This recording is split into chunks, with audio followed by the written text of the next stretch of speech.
KGF वाली बहू। निर्मला जी के बेटे सुमित की शादी नव्या के साथ हो गई और निर्मला जी बहुत खुश थी क्योंकि बहू रानी दिखने में बहुत खूबसूरत थी और नेचर भी अच्छा था। निर्मला जी का बहुत अच्छे से ख्याल रखती थी, कभी किसी से झगड़ा नहीं करती थी। लेकिन निर्मला जी की बहू में कुछ तो अनोखा था और वो ये था कि केजीएफ मूवी देखने के बाद केजीएफ मूवी के हीरो की बहुत बड़ी फैन बन गई थी और बस हर वक्त उसे ही कॉपी करने की कोशिश करती रहती। बस एक यही आदत की वजह से निर्मला जी को कभी कभी उस पर गुस्सा आ जाता। बाकी सब कुछ ठीक था। सुमित बेटा, तुम नव्या को समझाने की कोशिश क्यों नहीं करते? अरे बार बार केजीएफ के हीरो की तरह भेस बदल कर घूमती रहती है कॉलोनी में। सब देख देख कर हंसते हैं।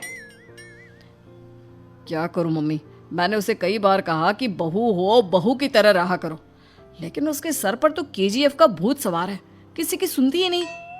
ठीक है बेटा, तो ऑफिस जा, मैं एक बार और उससे बात करने की कोशिश करती हूँ। थोड़ी देर के बाद नव्या अपने कमरे से निकलकर बाहर आती है। अरे बहू, ये क्या, तुम फिर से केजीएफ की एक्टर बन गई? मम्मी जी, आपको पता है ना, मैं उसकी पर्सनालिटी से बहुत इम्प्रेस्ड हूँ और मेरी फेवरेट मूवी है ये। जानती हैं, मैंने तो सारे डायलॉग्स भी रट कर रख लिए हैं। अरे बेटा, लेकिन थोड़ा बहुत समाज की भी तो परवाह करनी पड़ती है ना। तुम इस तरह घूमती हो, सब लोग क्या सोचते होंगे, थोड़ा तो डरा करो। मम्मी जी, डर होना चाहिए और दिल में होना चाहिए। वो अपन के नहीं, सामने वाले के दिल में होना चाहिए। अरे तुम फिर से केजीएफ के डायलॉग मारने लगी। अरे पता नहीं कब समझोगी। डोंट वरी मम्मी जी, मैं अभी आपके लिए गर्मा गर्म कॉफी बनाकर लाती हूँ। उसके बाद आपकी सारी टेंशन रफू चक्कर हो जाएगी। कुछ दिनों के बाद। नव्या, नव्या कहाँ हो तुम? मैं यहाँ हूँ। अरे क्यों इस तरह केजीएफ का हीरो बनकर घूम रही हो? कभी तो मेरी बीवी बनकर रह लिया करो। छोड़ो ना सुमित। अच्छा बताओ, मुझे आवाज़ किस लिए दे रहे थे? क्या बताऊँ यार, मेरे बॉस ने मुझे इतना काम दे दिया ना, पूरी तरह से परेशान हो गया हूँ। ऐसा लगता है ऑफिस नहीं, युद्ध पर जाता हूँ। अरे बेटा, परेशान क्यों होता है? ला, मैं तेरा सर दबा देती हूँ, दुखी मत हो। काम तो सबको करना ही पड़ता है। लेकिन मम्मी, ऑफिस में आजकल बहुत काम रहता है, थक जाता हूँ मैं। जानता है बेटा, जब तू छोटा था ना, तो मैं ऑफिस और तुझे संभालने का सारा काम करती थी, तब मुझे भी ऐसा ही लगता था। लेकिन कुछ दिनों के बाद सब ठीक हो जाएगा बेटा। सही कह रही है मम्मी जी, तुम अपने आप को ऑफिस में काम करने की वजह से योद्धा समझते हो, लेकिन जानते हो, इस दुनिया में सबसे बड़ा योद्धा एक माँ होती है। अरे ये डायलॉग तो मैंने कहीं सुना है। जरूर सुना होगा। केजीएफ फिल्म का डायलॉग भला किसने सुना नहीं होगा?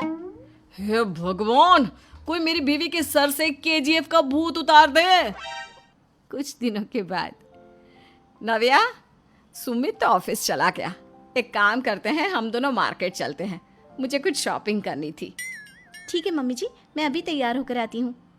थोड़ी देर बाद नव्या फिर से केजीएफ फिल्म के हीरो की तरह गेटअप रखकर आ जाती है। अरे तुम फिर से ये बन गई। चलिए ना मम्मी जी, आप जानती है ना, मुझे ऐसे रहना बहुत पसंद है। प्लीज प्लीज प्लीज मम्मी जी। अच्छा ठीक है, चलो। मार्केट में निर्मला जी को उनकी एक सहेली मिलती है। अरे निर्मला, ये तुम किसे साथ में लेकर घूम रही हो? लगता है फिल्म का हीरो निकलकर तुम्हारे साथ आ गया है। मेरी बहन, क्या बताऊं, ये फिल्म का हीरो नहीं है। अच्छा, ये तुम्हारा बेटा होगा। बहुत दिनों से देखा नहीं ना, इसलिए पहचान नहीं पाई मैं। अरे नहीं नहीं, मेरी पूरी बात तो सुनो। ये मेरी बहू है नव्या। है? लेकिन दिखने में तो ये बिल्कुल केजीएफ के एक्टर की तरह नजर आ रही है। हाँ, वो क्या है ना, इसे इसी तरह रहना पसंद है। क्या बात है बहू, शहर में इस तरह घूम रही हो, तुम्हें बिल्कुल भी अजीब नहीं लगता? लोग तुम्हारे बारे में क्या कहेंगे? आंटी जी, जो शहर में रहने आता है ना, वो उसके बारे में सीखता है, और जो राज करने आता है ना, वो शहर को अपने बारे में सिखाता है। और मैं इस शहर को अपने बारे में सिखा रही हूँ। अरे ऐसा ही कुछ तो केजीएफ पिक्चर के हीरो ने भी बोला।